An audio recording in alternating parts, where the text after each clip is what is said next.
राग आपल्या शरीराच्या लिव्हरवर परिणाम करतो. जर आपल्याला राग आला तर त्याचा परिणाम आपल्या लिव्हरवर होतात.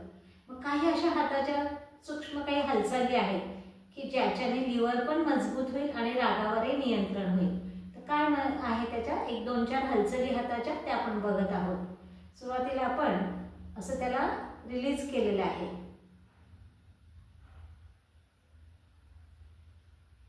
दुसरं,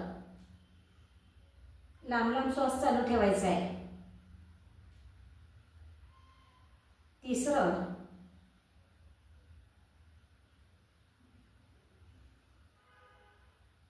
चौथं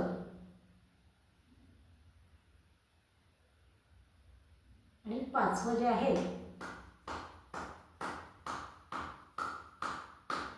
मग आपलंच फंक्शन आहे, आपल्यालाच नीट करायचं आहे. मग राग तर येऊ द्यायचा नसतो.